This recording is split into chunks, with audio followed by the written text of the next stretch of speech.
The Temple Tiger. Chapter 1. It is not possible for those who have never lived in the upper reaches of the Himalayas to have any conception of the stranglehold that superstition has on the people who inhabit that sparsely populated region.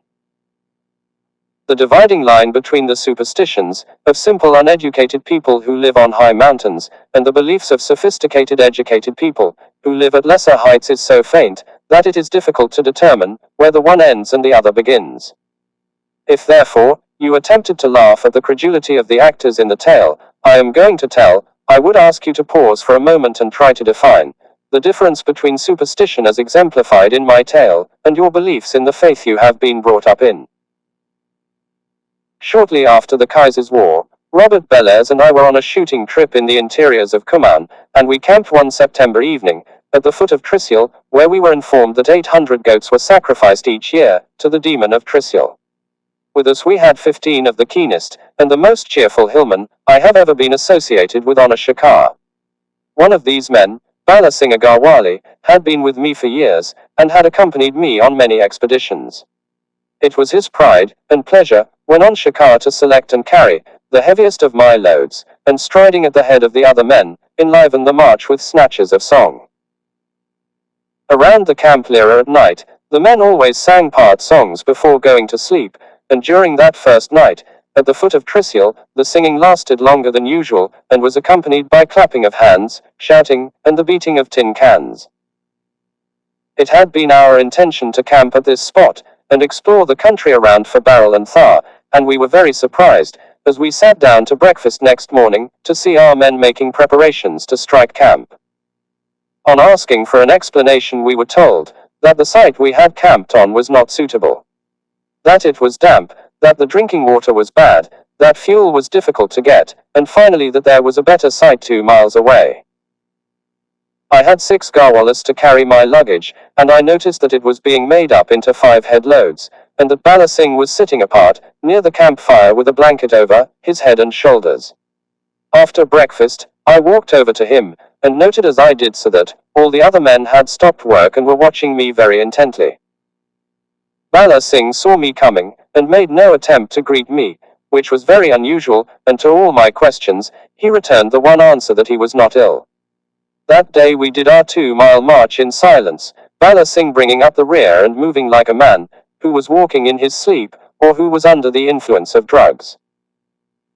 It was now quite apparent that whatever had happened to Bala Singham was affecting the other 14 men, for they were performing the duties without the usual cheerfulness, and all of them had a strained and frightened look on their faces. While the 40-pound tent Robert and I shared was being erected, I took my Garwali servant Mothi Singh, who had been with me for 25 years, aside, and demanded to be told what was wrong with Bala Singh. After a lot of hedging and evasive answers, I eventually got Mothi Singh's story, which, when it came, was short and direct. Mothi Singh said, while we were sitting round the campfire last night and singing, the demon of Triskel entered Bala Singh's mouth and he swallowed him. Mothi Singh went on to say that they had shouted and beaten tin cans to try to drive the demon out of Bala Singh, but that they had not succeeded in doing so, and that now nothing could be done about it. Bala Singh was sitting apart, with the blanket still draped over his head. He was out of earshot of the other men, so, going over to him, I asked him to tell me what had happened the previous night. For a long minute, Bala Singh looked up at me, with eyes full of distress, and then in a hopeless tone of voice, he said, "Of what use is it, Sahib, for me to tell you what happened last night, for you will not believe me." "Have I ever," I asked, "disbelieved you?" "No," he said, "no, you have never disbelieved me, but this is a matter that you will not understand." "Whether I understand it or not," I said, "I want you to tell me exactly what happened." After a long silence Bala Singh said, "Very well Sahib, I will tell you what happened. You know that, in our hill songs it is customary for one man to sing the verse, and for all the other men present to join in the chorus. Well, while I was singing a verse of one of our songs last night, the demon of Triskel jumped into my mouth, and though I tried to eject him, he slipped down my throat into my stomach. The other men saw my struggle with the demon, for the fire was burning brightly, and they tried to drive him away, by shouting and beating tin cans, but, he added with a sob, the demon would not go. Where is the demon now? I asked. Placing his hand on the pit of his stomach, Bala Singh answered with great conviction, he is here, Sahib, here, I can feel him moving about. Robert had spent the day prospecting the ground to the west of our camp and had shot a thar, of which he had seen several. After dinner we sat long into the night, reviewing the situation. We had planned for, and looked forward to, this shoot for many months. It had taken Robert 7 days, and me 10 days hard walking to reach our shooting ground, and on the night of our arrival, Bala Singh had swallowed the demon of Trishul. What our personal opinions were on this subject did not matter, but what did matter was that every man in camp was convinced that Bala Singh had a demon in his stomach, and they were frightened of him and were shunning his company. To carry on a month's shoot under these conditions was not possible, and Robert very reluctantly agreed with me that the only thing to be done was for me to return to Nainital with Bala Singh, while he carried on with the shoot alone. So next morning I packed up my things, and after an early breakfast with Robert, set off on my 10-day walk back to Nainital. Bala Singh, a perfect specimen of a man of about 30 years of age, had left Nainital full of the joy of life. Now he returned silent, with a strained look in his eyes, and with the appearance of one who had lost all interest in life. My sisters, one of whom had been a medical missionary, did all they could for him. Friends from far and near came to visit him, but he just sat at the door of his house, never speaking unless spoken to. The civil surgeon of Nainital, Colonel Cook, a man of great experience and a close friend of the family, came to visit Bala Singh at my request. His verdict, after a long and painstaking examination, was that Bala Singh was in perfect physical condition, and that he could ascribe no reason for the man's apparent depression. A few days later, I had a brainwave. There was in Nainital, at that time, a very eminent Indian doctor, and I thought if I could get him to examine Bala Singh, and, after he had done so, tell him about the demon, and persuade him to assure Bala Singh that there was no demon in his stomach, he would be able to cure him of his trouble, for in addition to being a Hindu, the doctor was himself a hillman.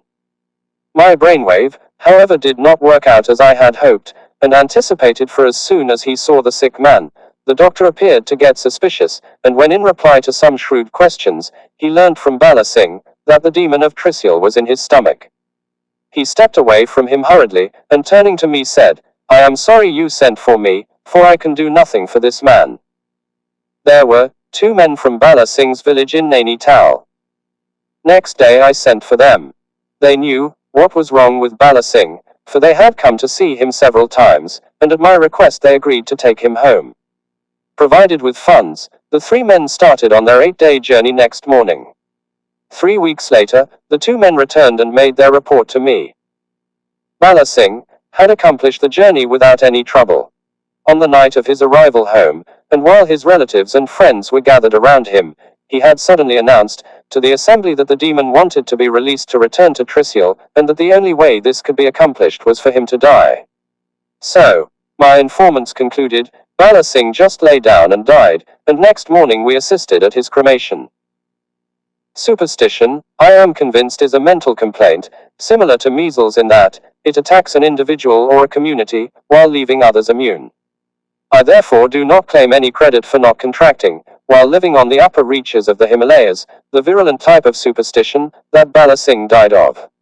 But though I claim I am not superstitious, I can give no explanation for the experience I met with at the bungalow, while hunting the champor tiger, and the scream I heard coming from the deserted Thak village. Nor can I give any explanation for my repeated failures, while engaged in one of the most interesting tiger hunts I have ever indulged in, which I shall now relate. Chapter 2.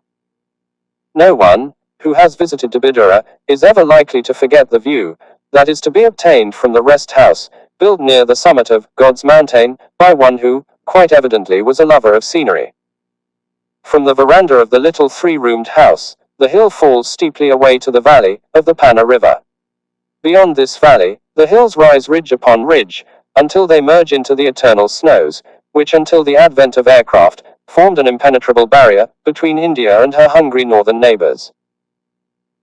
A bridle road running from Naini Hal, the administrative headquarters of Kumaon, to Lohargat, an outlying subdivision on her eastern border, passes through Dabidura, and a branch of this road connects Dabidura with Almora.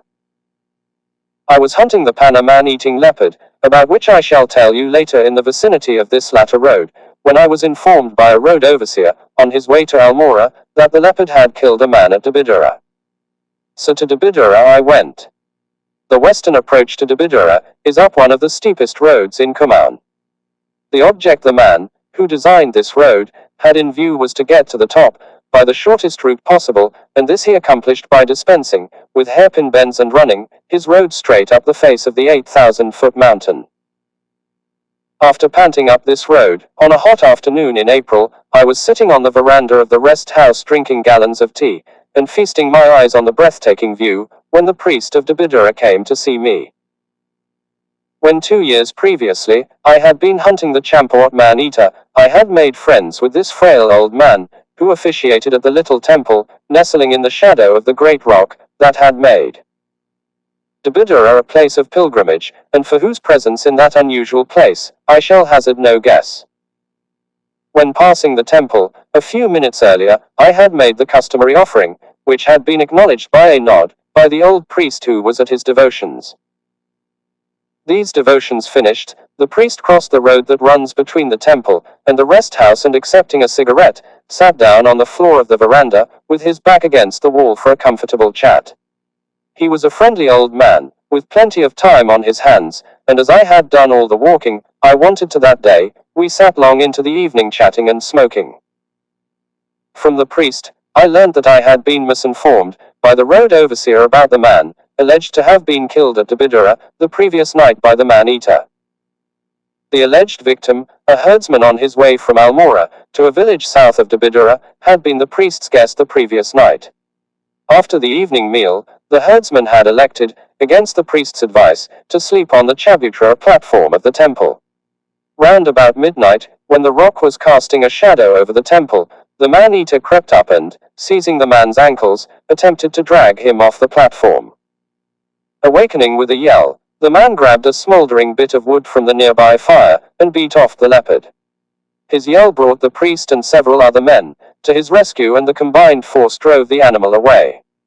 The man's wounds were not serious, and after they had received rough and ready treatment at the hands of the Banaya, whose shop was near the temple, the herdsman continued his journey. On the evidence of the priest, I decided to remain at Dabidura. The temple and the Bania's shop were daily visited by men from the surrounding villages. These men would spread the news of my arrival, and knowing where I was to be found, I would immediately be informed of any kills of human beings, or of animals, that might take place in the area. As the old priest got up to leave me that evening, I asked him if it would be possible for me to get some shooting in the locality, for my men had been without meat for many days, and there was none to be purchased at Dabidura. Yes, he answered, there is the temple tiger. On my assuring him that I had no desire to shoot his tiger, he rejoined with a laugh, I have no objection, Sahib, to your trying to shoot this tiger, but neither you nor anyone else will ever succeed in killing it. And that is how I came to hear of the Dabidura temple tiger, which provided me with one of the most interesting shikar experiences I have ever had. Chapter 3. The morning following my arrival at Dabidura, I went down the Lohargat road to see if I could find any trace of the man-eater, or learn anything about it in the village adjoining the road, for the leopard was alleged to have gone in that direction after its attack on the man at the temple. On my return to the rest house for a late lunch, I found a man in conversation with my servant. This man informed me he had learned from the priest that I wanted to do some shooting, and he said he could show me a jarrau, the hillman's name for sambar, with horns as big as the branches of an oak tree. Hill sambar do on occasions grow very fine horns. One had been shot in Kumaon some time previously with horns measuring 47 inches, and as a big animal would not only provide my men with meat, but would also provide a meat ration for all at Dabidura, I told the man I would accompany him after lunch. Some months previously, I had been to Calcutta on a short visit, and one morning walked into Manton's, the gunmaker's shop. On a glass showcase near the door was a rifle. I was looking at the weapon, when the manager, who was an old friend of mine, came up. He informed me that the rifle, A275 by Wesley Richards, was a new model, which the makers were anxious to introduce on the Indian market for hill shooting. The rifle was a beauty, and the manager had little difficulty in persuading me to buy it on the understanding that if it did not suit me I would be at liberty to return it. So when I set out with my village friend that evening to shoot his jarrah with horns as big as the branches of an oak tree, I was carrying my brand new rifle. To the south of Dabidura, the hill is less steep than it is to the north, and we had proceeded in this direction, through oak and scrub jungle for about 2 miles, when we came to a grassy knoll with an extensive view of the valley below. Pointing to a small patch of grass surrounded by dense jungle, on the left-hand side of the valley, my guide informed me that the jarrah came out to graze on this patch of grass morning and evening. He further informed me that there was a footpath on the right-hand side of the valley, which he used when on his way to or from Dabidura, and that it was from this path he was accustomed to seeing the jarrah. The rifle I was carrying was sighted to 500 yards, and guaranteed to be dead accurate, and as the distance between the path and the jammer's feeding ground appeared to be only about 300 yards, I decided to go down the path and wait for a shot. While we had been talking, I had noticed some vultures circling to our left front. On drawing my companion's attention to them, he informed me there was a small village in a fold of the hill, in that direction, and suggested that the vultures were possibly interested in some domestic animal that had died in the village. However, he said we would soon know what had attracted the birds, for our way lay through the village. The village consisted of a single grass hut, a cattle shed, and an acre or so of terraced fields, from which the crops had recently been cut. In one of these fields, separated from the hut and cattle shed by a 10-foot wide rainwater channel, vultures were tearing the last shreds of flesh from the skeleton of some large animal. A man walked out of the hut as we approached and, after greeting us, asked where I had come from and when I had arrived. On my telling him that I had come from Nainital to try to shoot the man-eating leopard, and that I had arrived at Dabidura the previous day, he expressed great regret at not having known of my arrival. For you could then, he said, have shot the tiger that killed my cow. He went on to tell me that he had tethered his 15 head of cattle in the field, on which the vultures were pulling about the skeleton, the previous night to fertilize it, and that during the night a tiger had come and killed one of the cows. He had no firearms, and as there was no one within reach to whom he could appeal to shoot the tiger, he had gone to a village where a man lived who had the contract for collecting hides and skins in that area. This man had removed the hide of the cow 2 hours before my arrival, and the vultures had then carried out their function. When I asked the man whether he had known that there was a tiger in the locality and, if so, why he had tethered his cattle out in the open at night, he surprised me by saying there had always been a tiger on the Dabidura hill, but that up to the previous night it had never molested cattle. As I moved away from the hut, the man asked me where I was going, and when I told him I was going to try to shoot the jarrah on the far side of the valley, he begged me to leave the jarrah alone for the present and to shoot the tiger. My holding is small and the land poor, as you can see, he said, and if the tiger kills my cows, on which I depend for a living, my family and I will starve. While we had been talking, a woman had come up the hill with a pitcher of water on her head, followed a little later by a girl carrying a bundle of green grass and a boy carrying a bundle of dry sticks. 4 people living on an acre or so of poor land, and a few pints of milk, for hill cattle give little milk, sold to the Banaya at Dabidura. Little wonder, then, that the man was so anxious for me to shoot the tiger. The vultures had destroyed the kill. This did not matter, however, for there was no heavy cover near the field, where the tiger could have lain up and seen the vultures at their work, so he would be almost certain to return, for he had not been disturbed at his feed the previous night. My guide was also keen on my trying to shoot the tiger, in preference to his jarrah, so, telling the 2 men to sit down, I set off to try to find out in which direction the tiger had gone, for there were no trees on which I could sit near the field, and it was my intention to intercept the tiger on its way back. The hill was crisscrossed with cattle paths, but the ground was too hard to show pug marks, and after circling round the village twice I eventually tried the rainwater channel. Here on the soft damp ground, I found the pug marks of a big male tiger. These pug marks showed that the tiger had gone up the channel after his feed, so it was reasonable to assume that he would return the same way. Growing out of the bank, on the same side of the channel as the hut and about 30 yards from it, was a gnarled and stunted oak tree, smothered by a wild rose creeper. Laying down the rifle, I stepped from the bank onto the tree, which was leaning out over the channel, and found there was a reasonably comfortable seat on the top of the creeper. Rejoining the two men at the hut, I told them I was going back to the rest house for my heavy rifle, a double-barreled 500 Express, using modified cordite. My guide very sportingly offered to save me this trouble, so after instructing him I sat down with the villager at the door of his hut, and listened to the tales he had to tell of a poor, but undaunted man's fight against nature and wild animals, to keep a grass roof above his head. When I asked him why he did not leave this isolated place and try to make a living elsewhere, he said simply, "This is my home." The sun was near setting, when I saw two men coming down the hill, towards Popat the hut. Neither of them had a rifle, but Bala Singh, one of the best men who they ever stepped out of Garwal, and of whose tragic death some years later, I have already told you, was carrying a lantern. On reaching me, Bala Singh said he had not brought my heavy rifle because the cartridges for it were locked up in my suitcase, and I had forgotten to send the key. Well, the tiger would have to be shot with my new rifle, and it could not have a better christening.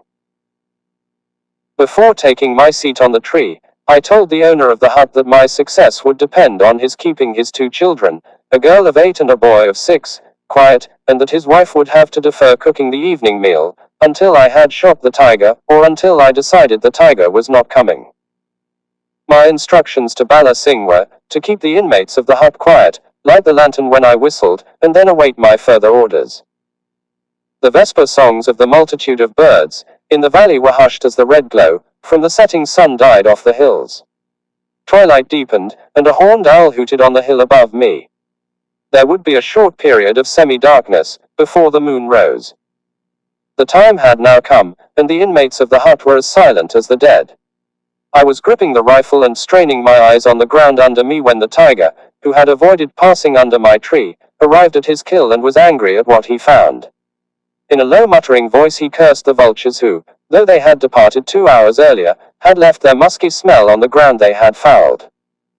For 2, 3, possibly 4 minutes he continued to mutter to himself, and then there was silence. The light was getting stronger. Another few minutes and the moon rose over the brow of the hill, flooding my world with light. The bones picked clean by the vultures were showing white in the moonlight, and nowhere was the tiger to be seen. Moistening my lips, which excitement had dried, I gave a low whistle. Bala Singh was on the alert, and I heard him ask the owner of the hut for a light from the fire. Through the crevices of the grass hut, I saw a glimmer of light, which grew stronger as the lantern was lit. The light moved across the hut and Bala Singh pulled open the door, and stood on the threshold awaiting my further orders.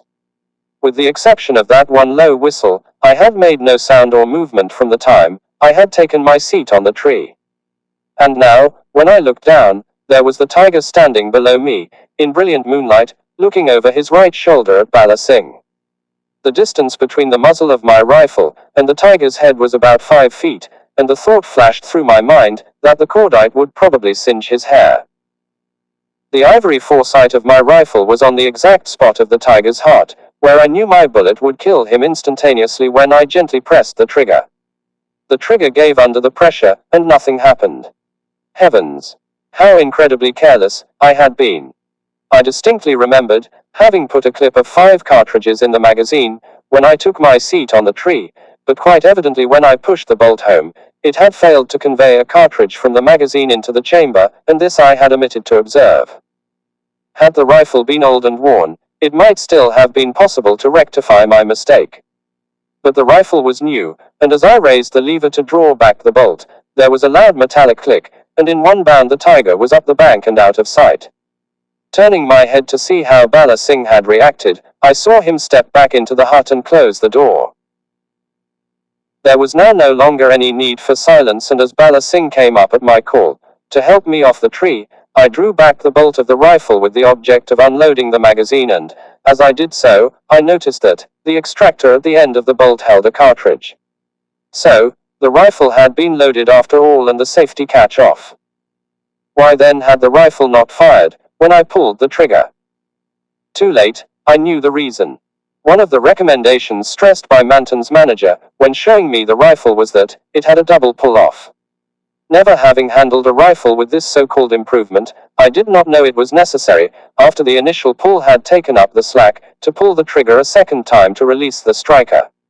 When I explained the reason for my failure to balancing, he blamed himself, for, said he, if I had brought your heavy rifle and the suitcase this would not have happened.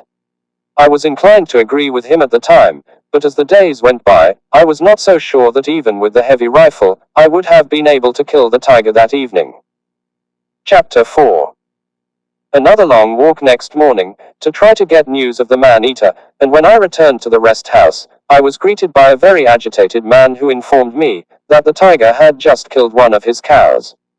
He had been grazing his cattle on the far side of the valley, from where I sat the previous evening, when a tiger appeared and killed a red cow that had calved a few days previously.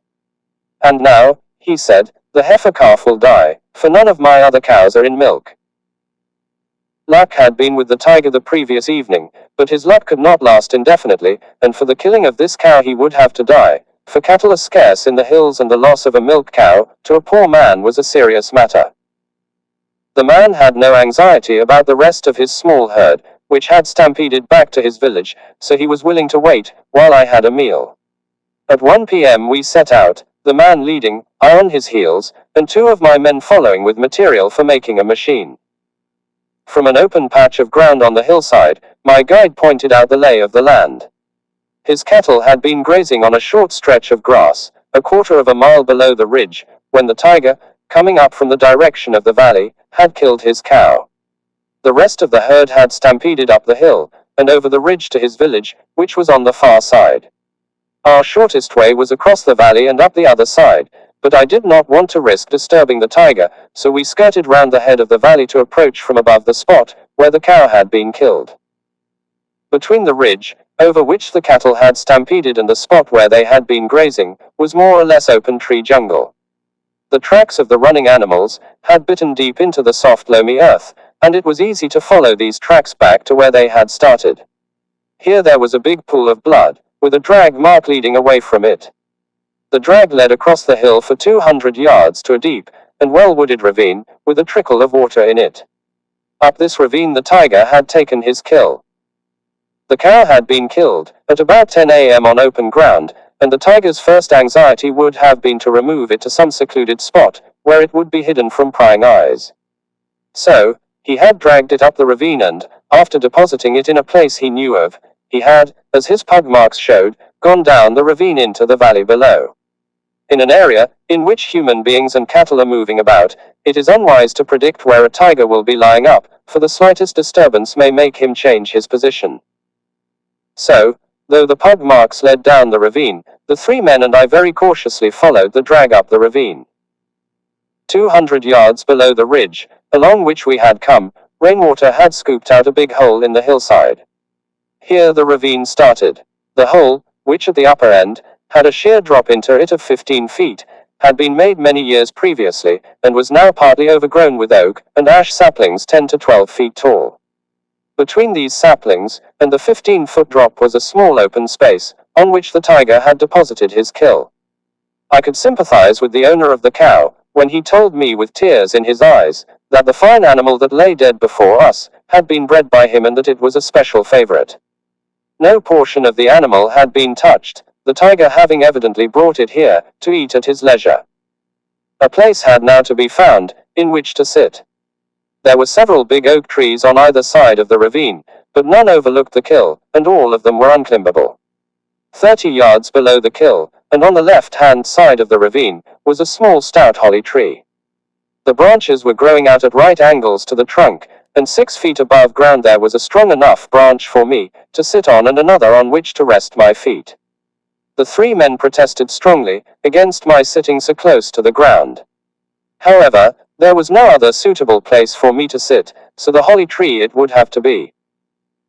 Before sending the men away, I instructed them to go to the hut where I had been the previous evening, and to wait there until I called to them, or until I joined them. The distance across the valley was about half a mile, and though the men would not be able to see either me or the kill, I was able to see the hut through the leaves of the holly tree. The men left me at 4 p.m., and I settled down on the holly branch for what I anticipated would be a long wait, for the hill faced west and the tiger would probably not be on the move much before sundown. To the left, my field of vision, through the holly leaves, extended down the ravine for 50 yards. In front, I had a clear view into the ravine, which was about 10 feet deep and 20 feet wide, and of the hill facing me, on which there were outcrops of rock but no trees. To the right I had a clear view up to the ridge, but I could not see the kill, which was hidden by the thick growth of saplings. Behind me was a dense thicket of ringles, which extended down to the level of my tree, and further helped to mask the kill. The tiger, after depositing his kill in the hole, made by rainwater, had gone down the ravine, and it was reasonable to assume that, when he returned, he would come by the same route. So, I concentrated all my attention on the ravine, intending to shoot the tiger when he was at right angles to me.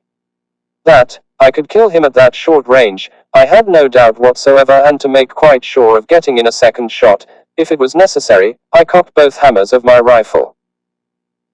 There were sambar, kaka, and langur in the jungle, and a great number of pheasants, magpies, babblers, thrushes, and jays, all of which call on seeing a member of the cat family, so I thought I would receive ample warning of the tiger's coming. But here I was wrong, for without having heard a single alarm call, I suddenly heard the tiger at his kill. After going down the ravine, possibly for a drink, the tiger had skirted round the thicket of ringles, and approached his kill without passing me. This did not worry me unduly, for tigers are restless at a kill in daylight, and I felt sure that sooner or later the tiger would show up on the open ground in front of me. He had been eating for about 15 minutes, tearing off great chunks of flesh, when I caught sight of a bear coming along the crest of the hill, from left to right. He was a great big Himalayan black bear, and was strolling along as though it did not matter to him how long he took to get from here to there. Suddenly he stopped, turned facing downhill, and lay flat. After a minute or two he raised his head, snuffed the wind, and again lay flat. The wind, as always in daylight in the hills, was blowing uphill, and the bear had got the scent of flesh and blood, mingled with the scent of tiger. I was a little to the right of the kill, so he had not got my scent. Presently he got to his feet and, with the bent legs and body held close to the ground, started to stalk the tiger. It was a revelation to me, in animal stalking, to see that bear coming down the hill. He had possibly 200 yards to go, and though he was not built for stalking, as tigers and leopards are, he covered the distance as smoothly as a snake, and as silently as a shadow. The nearer he got, the more cautious he became. I could see the lip of the 15-foot drop into the hole, and when the bear got to within a few feet of this spot, he drew himself along with belly to ground. Waiting until the tiger was eating with great gusto, the bear very slowly projected his head over the lip of the hole, and looked down, then as slowly drew his head back. Excitement with me had now reached the stage when the whole of my body was trembling, and my mouth and throat were dry.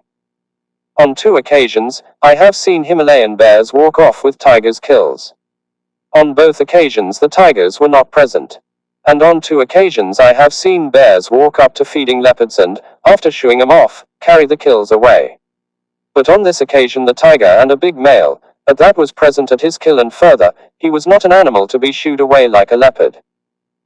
At the back of my mind was the thought that surely this bear would not be so foolish as to try to dispossess the king of the jungle of his kill. But that was just what the bear appeared to intend doing, and his opportunity came when the tiger was cracking a bone. Whether the bear had been waiting for this moment, I do not know. Anyway, while the tiger was crunching the bone, the bear drew himself to the edge and, gathering his feet under him, launched himself into the hole with a mighty scream. The object of the scream, I imagine, was to intimidate the tiger, but so far from having this effect it appeared to infuriate him, for the bear's mighty scream was answered by an even mightier roar from the tiger. Fights in the wild are very rare, and this is only the second case I know of different species of animals fighting for the sake of fighting, and not for the purpose of one using the other as food. I did not see the fight, for the reasons I have given, but I heard every detail of it. Waged in a hollow of restricted area, the sound was terrifying, and I was thankful that the fight was a straight one between two contestants who were capable of defending themselves, and not a three-cornered one in which I was involved. Time stands still, when every drop of blood racing through a rapidly beating heart is tingling with excitement. The fight may have lasted 3 minutes, or it may have lasted longer. Anyway, when the tiger considered he had administered sufficient chastisement, he broke off the engagement and came along the open ground, in front of me at a fast gallop, closely followed by the still screaming bear. Just as I was aligning the sights of my rifle on the tiger's left shoulder, he turned sharp to the left and, leaping the 20-foot wide ravine, landed at my feet. While he was still in the air, I depressed the muzzle of the rifle and fired, as I thought, straight into his back. My shot was greeted with an angry grunt as the tiger crashed into the ringles behind me. For a few yards, he carried on, and then there was silence. Shot through the heart and died in his tracks, I thought. A 500 modified cordite rifle fired anywhere makes a considerable noise, but here, in the ravine, it sounded like a cannon. The detonation, however, had not the least effect on the maddened bear. Following close on the heels of the tiger, he did not attempt to leap the ravine, as the tiger had done. Storming down one bank, he came up the other straight towards me. I had no wish to shoot an animal that had the courage to drive a tiger off his kill, but to have let that screaming fury come any nearer would have been madness. So, when he was a few feet from me, I put the bullet of the left barrel into his broad forehead. Slowly he slid down the bank on his stomach, until his haunches met the opposite bank. Where a moment earlier the jungle had resounded with angry strife and the detonations of a heavy rifle, there was now silence, and when my heart had resumed its normal beat, my thoughts turned to a soothing smoke.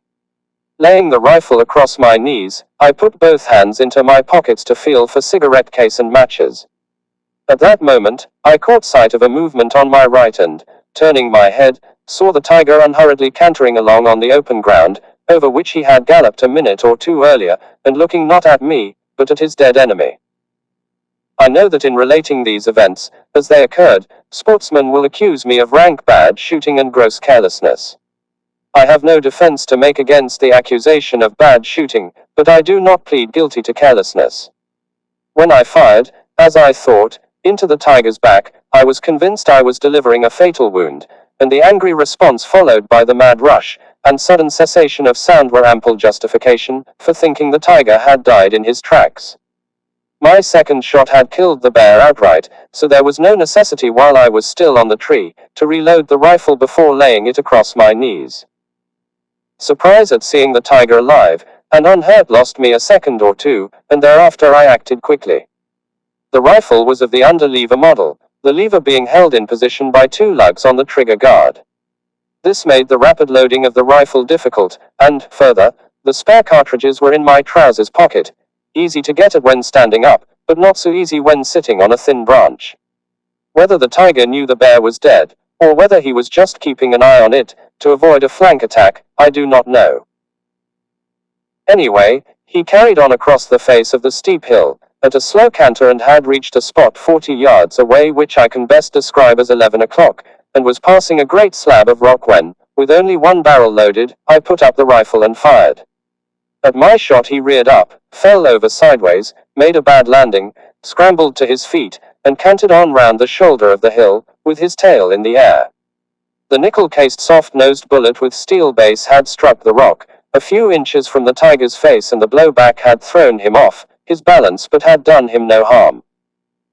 After a quiet smoke, I stepped down from the holly tree and went to have a look at the bear, who I found was even bigger than I had at first thought.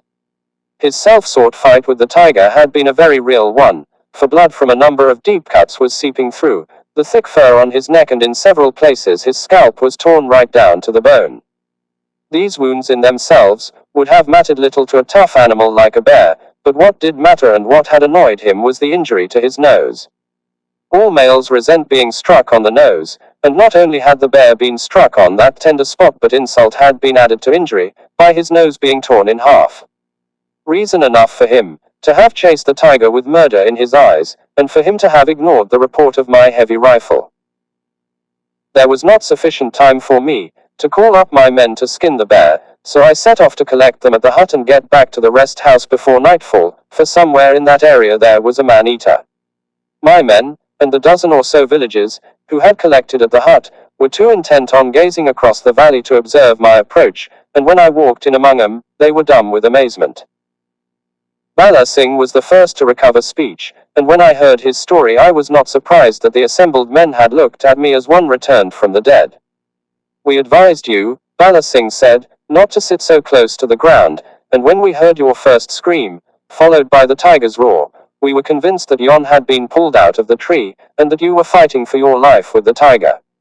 Then, when the tiger stopped roaring and you continued to scream, we thought the tiger was carrying you away. Later we heard 2 reports from your rifle, followed by a third, and we were greatly mystified, for we could not understand how a man who was being carried away by a tiger could fire his rifle. And while we were consulting with these men, what we should do, you suddenly appeared, and we became speechless. To men keyed up and listening for sounds, from where a tiger was being sat up for, the scream of a bear could easily be mistaken for the scream of a human being, for the two are very similar and at a distance, would not be distinguishable from one another." Bala Singh got a cup of tea ready for me, while I told the men about the fight they had heard and about the bear I had shot. Bear's fat is greatly valued as a cure for rheumatism, and the men were delighted when I told them I did not want the fat, and that they could share it with their friends. Next morning I set out to skin the bear, accompanied by a crowd of men, who were anxious not only to get a share of the fat, but also to see the animal that had fought a tiger. I have never measured or weighed a bear, but have seen quite a few, and the one I skinned that morning was the biggest and the fattest Himalayan bear I have ever seen. When the fat and the other prized parts of the bear had been divided, a very happy throng of men turned their faces to Dabidara, and the happiest and the most envied of all was Bala Singh, who proudly carried, strapped to his back, the bear's skin I had given him. The tiger did not return to finish his interrupted meal, and by evening, the vultures had picked clean the bones of the cow and the bear. Chapter 5. Skinning a bear encased in fat is a very messy job, and as I plodded back to the rest house for a hot bath and a late breakfast, I met a very agitated forest guard, whose headquarters were at Dabidara. He had been at an outlying beat the previous night, and on his return to Dabidara that morning had heard at the Barnier's shop about the bear I had shot. Being in urgent need of bear's fat for his father, who was crippled with rheumatism, he was hurrying to try to get a share of the fat, when he ran into a herd of stampeding cattle, followed by a boy who informed him that a tiger had killed one of his cows. The forest guard had a rough idea where the cattle had been grazing when attacked by the tiger, so while Bala Singh and the other men carried on to Dabidara, I set off with him to try to find the kill. Uphill and downhill we went for 2 miles or more, until we came to a small valley. It was in this valley that the forest guard thought the cow had been killed. There had been an auction of condemned stores at the Gurkha depot at Almora a few days previously, and my companion had treated himself to a pair of army boots many sizes too big for his feet. In these he had clumped ahead of me, until we came to the lip of the valley. Here I made him remove his boots, and when I saw the condition of his feet, I marveled that a man who had gone barefoot all his life had, for the sake of vanity, endured such torture. I bought big boots, he told me, because I thought they would shrink. The boat-shaped valley, some 5 acres in extent, was like a beautiful park dotted over with giant oak trees. On the side from which I approached it, the ground sloped gently down and was free of bushes, but on the far side the hill went up more steeply with a few scattered bushes on it. I stood on the lip of the valley for a few minutes, scanning every foot of ground in my field of vision without seeing anything suspicious, and then went down the grassy slope, followed by the forest guard, now walking silently on bare feet. As I approached the flat ground, on the floor of the valley I saw that the dead leaves and dry twigs, over a considerable area had been scratched together, and piled into a great heap.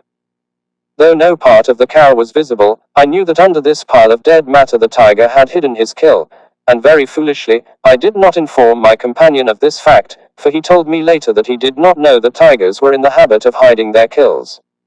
When a tiger hides his kill, it is usually an indication that he does not intend lying up near it, but it is not safe to assume this always. So, though I had scanned the ground before entering the valley, I again stood perfectly still while I had another look. A little beyond the piled up leaves and twigs, the hill went up at an angle of 45 degrees, and 40 yards up the hillside, there was a small clump of bushes. As I was looking at these, I saw the tiger, who was lying on a small bit of flat ground, with his feet towards me, turn over and present his back to me. I could see part of his head, and a 3-inch wide strip of his body from shoulder to hindquarters. A headshot was out of the question, and nothing would be gained by inflicting a flesh wound.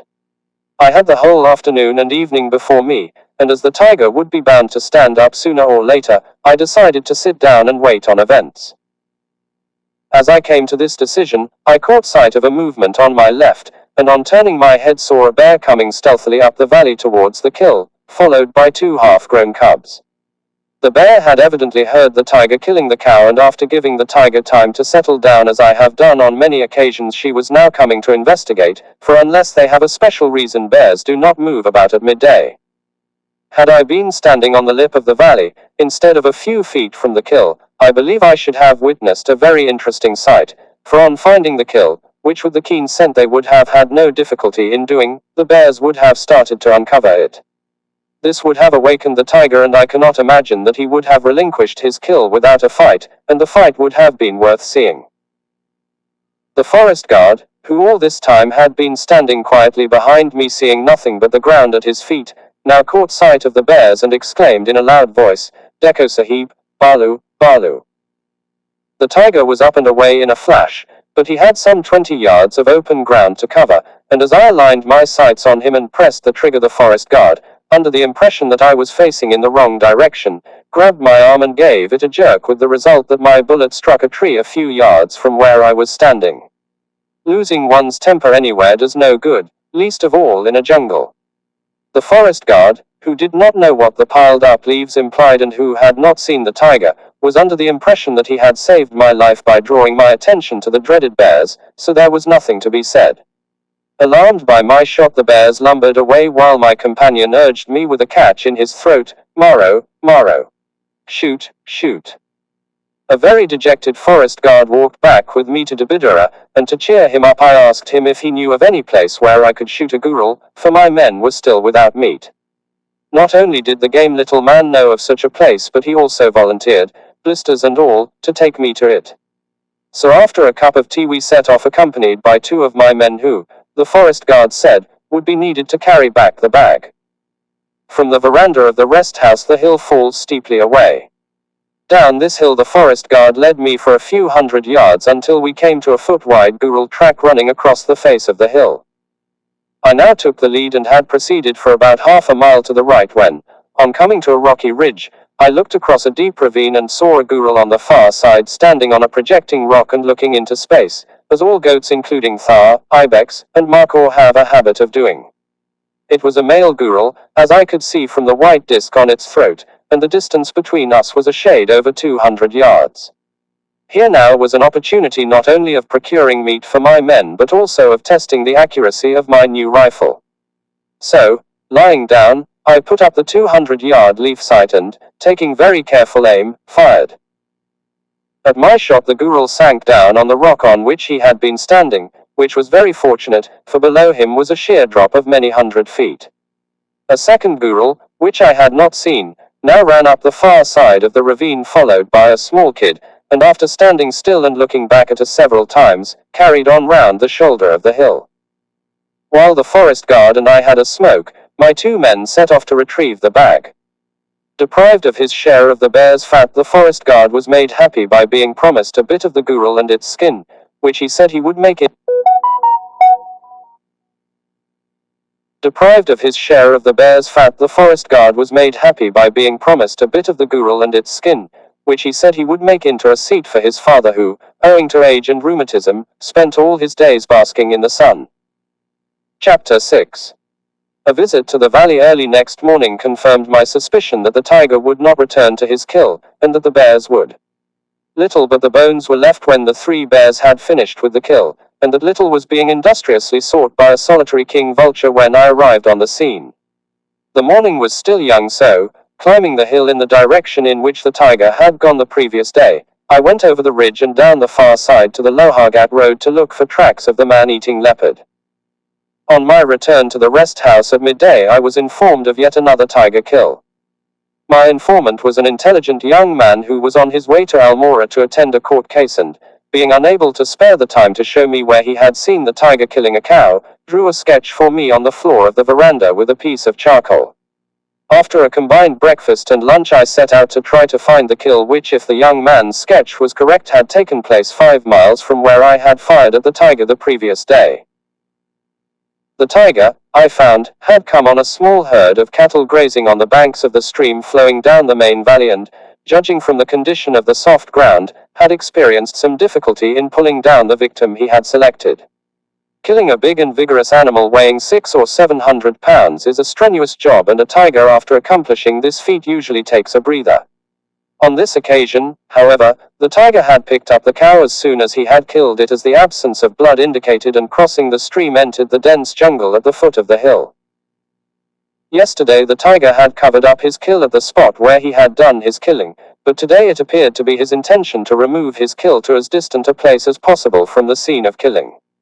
For 2 miles or more I followed the drag up the steep face of the densely wooded hill to where the tiger, when he had conveyed his heavy burden to within a few hundred yards of the crest, had got one of the cow's hind legs fixed between 2 oak saplings. With a mighty jerk uphill, the tiger tore the leg off a little below the hock, and leaving that fixed between the saplings, went on with his kill. The crest of the hill at the point where the tiger arrived with his kill was flat and overgrown with oak saplings a foot or 2 feet in girth. Under these trees, where there were no bushes or cover of any kind, the tiger left his kill without making any attempt to cover it up. I had followed the drag slowly, carrying only my rifle and a few cartridges. Even so, when I arrived at the crest, my shirt was wet and my throat dry. I could imagine, therefore, the thirst that the tiger must have acquired and his desire to quench it. Being in need of a drink myself, I set out to find the nearest water, where there was also a possibility of finding the tiger.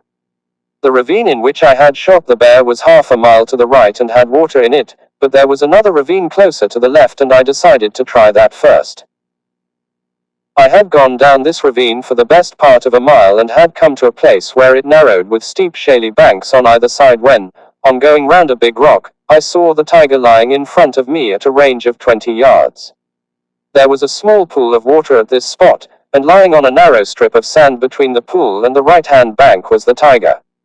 Here the ravine took a sharp turn to the right, and part of the tiger was on my side of the turn and part round the bend.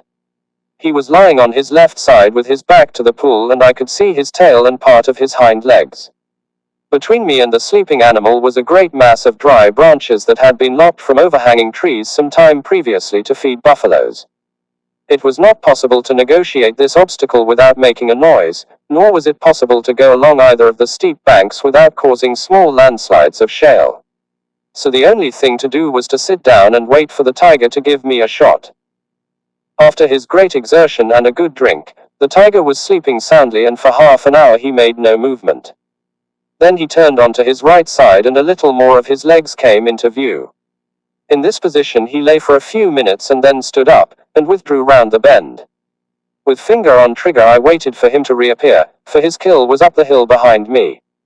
Minutes passed, and then a kakur 100 yards away went dashing down the hill barking hysterically, and a little later a sambar belled.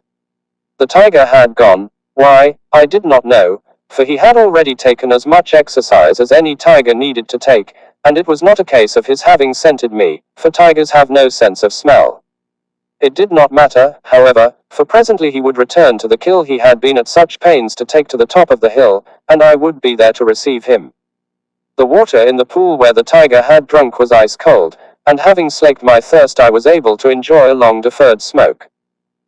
The sun was near setting when I made myself comfortable on an oak tree 10 yards to the east and a little to the right of the kill.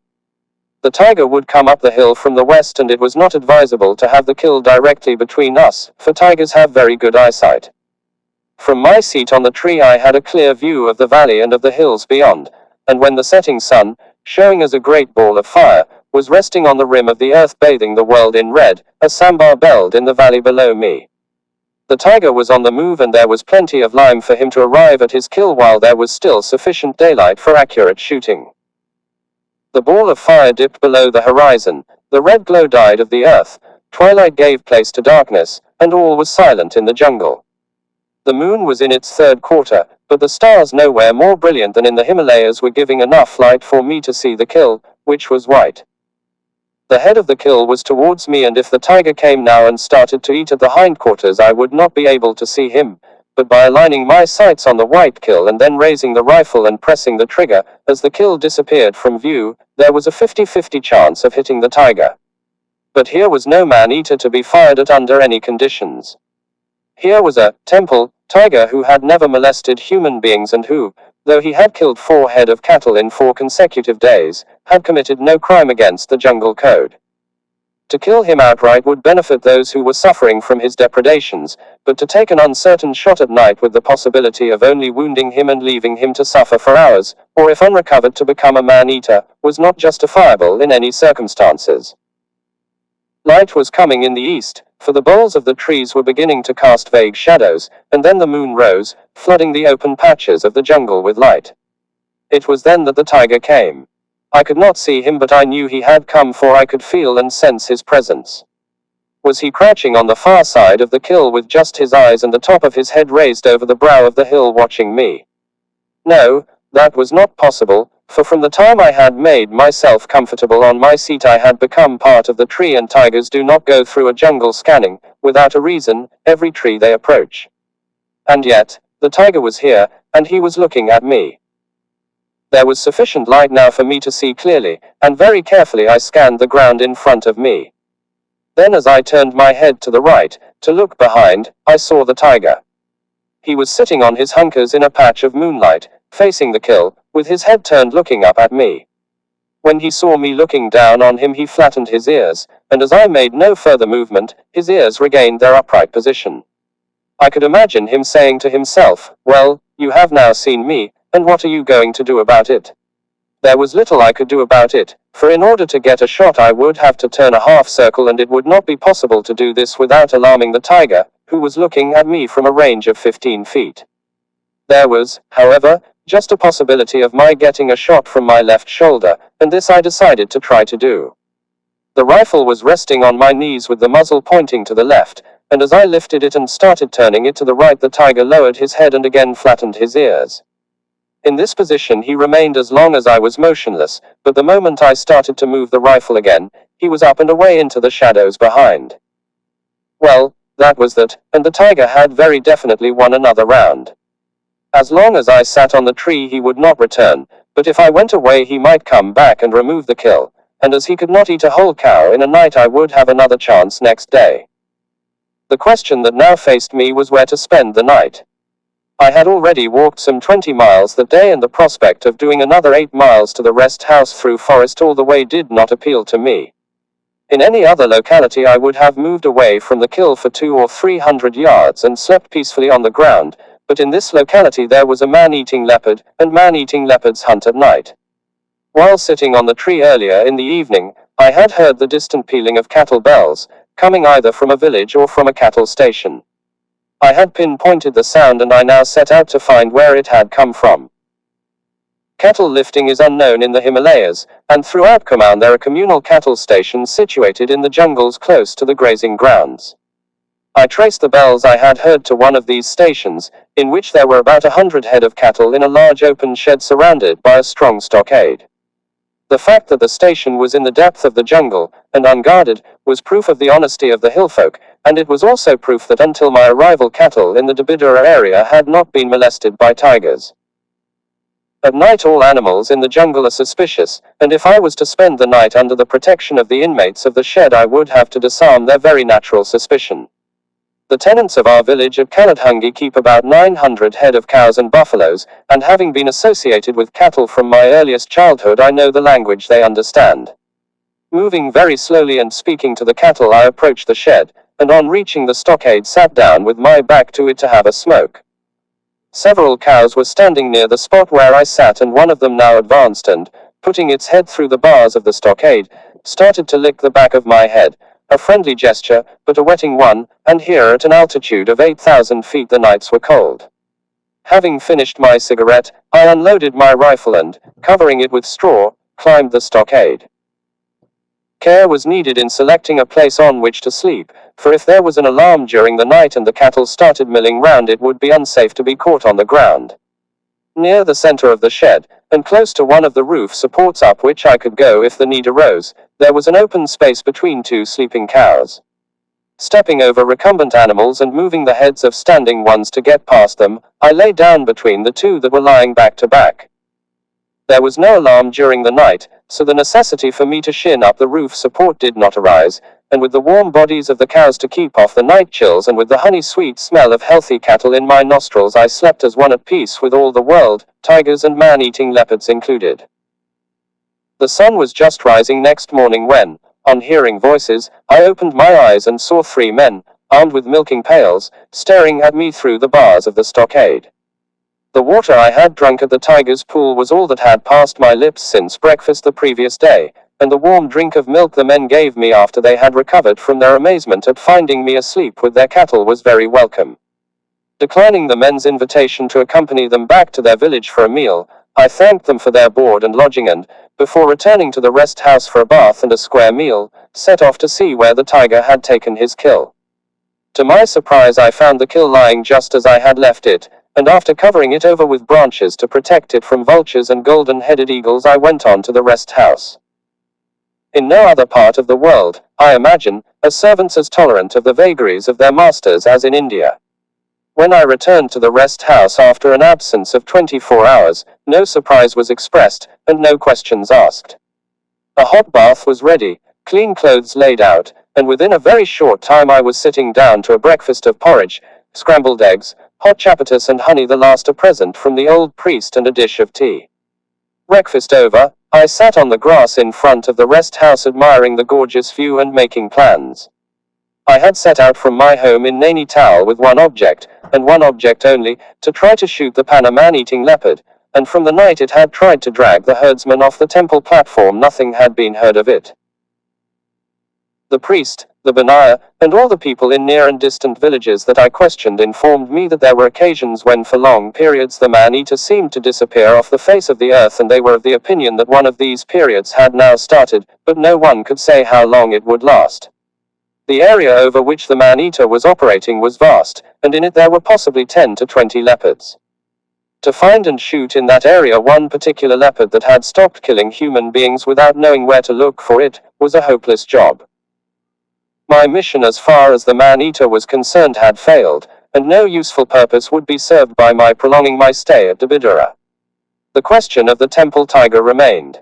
I did not feel that the killing of this tiger was any responsibility of mine, but I did feel, and felt very strongly, that my pursuit of him was inducing him to kill more cattle than he would otherwise have done. Why a male tiger started killing cattle on the day of my arrival at Dabidura it was not possible to say, and whether he would stop when I went away remained to be seen. Anyway, I had tried my best to shoot him, had paid compensation for the damage he had done to the full extent of my purse, and he had provided me with one of the most interesting jungle experiences I had ever had. So I harbored no resentment against him for having beaten me at every point in the exciting game we had played during the past 4 days. These 4 days had been very strenuous for me, so I would rest today and make an early start next morning on the first stage of my journey back to Nainital. I had just come to this decision when a voice from behind me said, "Salam, Sahib. I have come to tell you that the tiger has killed one of my cows. One more chance of shooting the tiger, and whether I succeeded or not I would stick to my plan of leaving next morning." Chapter 7. Annoyed at the interference of human beings and bears, the tiger had shifted his ground, and this last kill had taken place on the eastern face of the Dabidura mountain several miles from where I had sat up for him the previous evening. The ground here was undulating, with patches of scrub and a few odd trees dotted here and there, ideal ground for chook or hill partridge, but the last place in which I would have expected to find a tiger. Running diagonally across the face of the mountain was a shallow depression. In this depression were patches of dense scrub, interspersed with open glades of short grass. At the edge of one of these glades the cow had been killed, dragged a few yards towards some bushes, and left in the open. On the opposite or downhill side of the glade to the kill, there was a big oak tree. On this tree, the only one for hundreds of yards around, I decided to sit. While my men warmed a kettle of water for tea, I scouted round to see if I could get a shot at the tiger on foot. The tiger, I felt sure, was lying up somewhere in the depression, but though I searched every foot of it for an hour, I saw no sign of him. The tree that was to provide me with a seat was leaning out towards the glade. Excessive lopping had induced a crop of small branches all along the trunk, which made the tree easy to climb but obscured a view of the trunk from above. 20 feet up, a single big branch jutted out over the glade, offering the only seat on the tree but not a comfortable one or one easy to reach. At 4 p.m. I sent my men away, instructing them to go to a village farther up the hill and wait for me, for I had no intention of sitting up after sundown. The kill, as I have said, was lying in the open, 10 yards from me and with its hindquarters a yard or so from a dense clump of bushes. I had been in position for an hour and was watching a number of red-whiskered bulbuls feeding on a raspberry bush to my right front, when on turning my eyes to look at the kill I saw the tiger's head projecting beyond the clump of bushes. He was evidently lying down, for his head was close to the ground, and his eyes were fixed on me. Presently a paw was advanced, then another, and then very slowly and with belly to ground the tiger drew himself up to his kill. Here he lay for several minutes without movement. Then, feeling with his mouth, and with his eyes still fixed on me, he bit off the cow's tail, laid it on one side and started to eat. Having eaten nothing since his fight with the bear 3 days before, he was hungry, and he ate just as a man would eat an apple, ignoring the skin and taking great bites of flesh from the hindquarters. The rifle was across my knees pointing in the direction of the tiger, and all I had to do was to raise it to my shoulder. I would get an opportunity of doing this when he turned his eyes away from me for a brief moment. But the tiger appeared to know his danger, for without taking his eyes off me he ate on steadily and unhurriedly. When he had consumed about 15 or 20 pounds of flesh, and when the bulbuls had left the raspberry bush and, joined by 2 black-throated jays, were making a great chattering on the bushes behind him, I thought it was time for me to act. If I raised the rifle very slowly he would probably not notice the movement, so, when the birds were chattering their loudest, I started to do this. I had raised the muzzle possibly 6 inches, when the tiger slid backwards as if drawn back by a powerful spring. With rifle to shoulder and elbows on knees I now waited for the tiger to project his head a second time, and this I felt sure he would presently do. Minutes passed, and then I heard the tiger. He had skirted round the bushes and, approaching from behind, started to claw my tree where the thick growth of small branches on the trunk made it impossible for me to see him. Purring with pleasure the tiger once and again clawed the tree with vigor, while I sat on my branch and rocked with silent laughter. I know that crows and monkeys have a sense of humor, but until that day I did not know that tigers also possessed this sense. Nor did I know that an animal could have the luck, and the impudence, that particular tiger had. In 5 days he had killed 5 cows, 4 of them in broad daylight. In those 5 days I had seen him 8 times and on 4 occasions I had pressed a trigger on him. And now, after staring at me for half an hour and eating while doing so, he was clawing the tree on which I was sitting and purring to show his contempt of me. When telling me of the tiger the old priest said, "I have no objection, Sahib, to your trying to shoot this tiger, but neither you nor anyone else will ever succeed in killing it." The tiger was now, in his own way, confirming what the priest had said. Well, the tiger had made the last move in the exciting game we had played without injury to either of us, but I was not going to give him the satisfaction of having the last laugh. Laying down the rifle and cupping my hands I waited until he stopped clawing, and then sent a full-throated shout echoing over the hills which sent him careening down the hill at full speed and brought my men down from the village at a run. We saw the tiger running away with his tail in the air, the men said when they arrived, and just see what he has done to the tree. Next morning I bade farewell to all my friends at Dabidura, and assured them I would return when the man-eater got active again. I visited Dabidura several times in subsequent years while hunting man-eaters, and I never heard of anyone having killed the temple tiger. So, I hope that in the fullness of time this old warrior, like an old soldier, just faded away. The end.